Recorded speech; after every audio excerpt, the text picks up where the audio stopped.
We are almost 3/4 of the way through the 2025 season. And in the off season, we talked a lot about payouts. What do they look like right now? Welcome back to the channel. Welcome back to the vlog. Don't know what I was going to say there. If you're new to the channel, my name is Steve Chapman.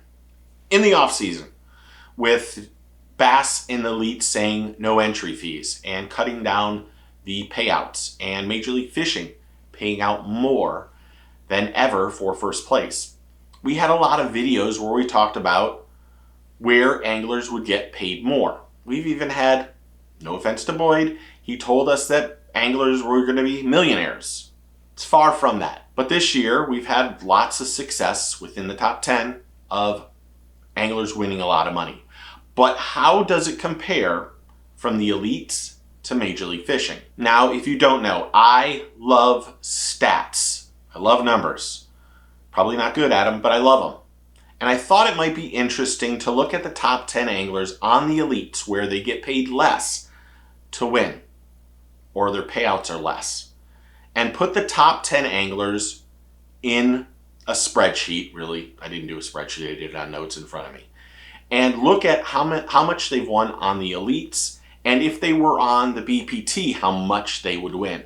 And then also look at how much money has been won by the top 10 anglers on the BPT versus the elites. Now we looked at Jay Shakurat, Chris Johnson, Trey McKinney, Patrick Walters, Bill Lowen, Kyoto Fujita, Will Davis Jr., Taku Ito, Shane LaHue, and Paul Marks. Those are the top 10 anglers after 7 stops on the elites. Now remember, the elites only pay $10,000 to go through the whole year. They have 9 tournaments. The BPT has 7 tournaments, but they also have the Red Crest, and they have the heavy hitters, and they have the team trail, which is all free for them. So while it might not seem like it works out, it really does in some ways. But the BPT anglers pay $6,400 per tournament. How different are the payouts for the top 10 anglers on the elites versus the BPT? Take, for instance, Jay Shakurat on the elites this year has made $65,400. If he were fishing the BPT and had the same finishes, he would have made $125,000. Chris Johnson's made $46,000. If he was on the BPT, he'd make $72,500. Trey McKinney's made $65,800. Unless my numbers are wrong, because I am looking at the 8 and I'm not sure if that's an 8 or a 0. If he was on the BPT, he would have made $139,900. Patrick Walters, $55,200. BPT, $91,300.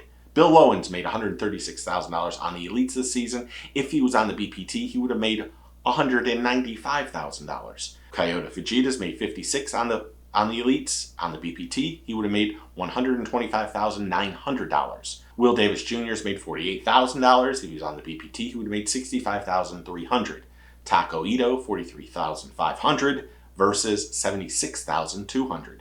Shane LaHue's made $49,200 versus $70,500 if he fished the elites.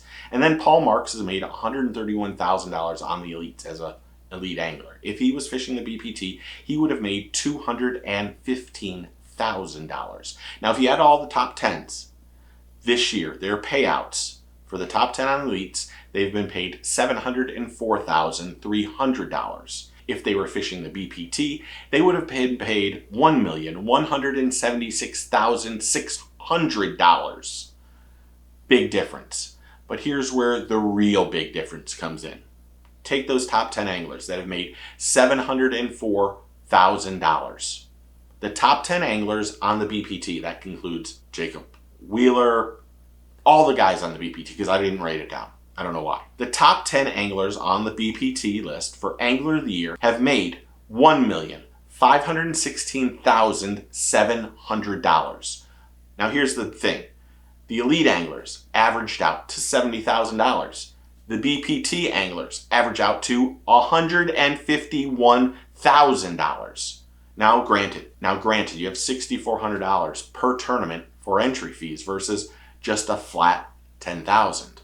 But there is a drastic difference in the BPT payouts and the elite payouts. And we're not through all the tournaments because there's still two tournaments left for each one, stage 6 and 7. Then they have their team trail for the BPT, which is free, which is guaranteed money for everybody that's included in it.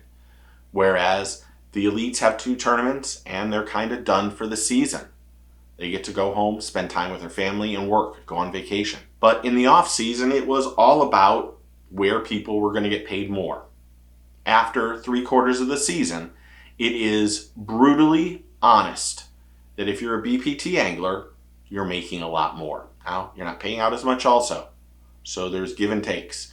But I've come to find out in this 2025 season that there are more anglers that are willing to pay for entry fees, as much as I hate entry fees.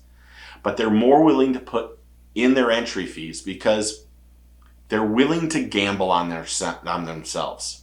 They're willing to put the effort in and prove where they stand. And while that's very surprising to me, especially because I never would have thought that, that's where a lot of anglers are. The anglers that are not doing well, that are in that bottom 40 or 50%, they don't want the entry fees because they're barely making any money as is.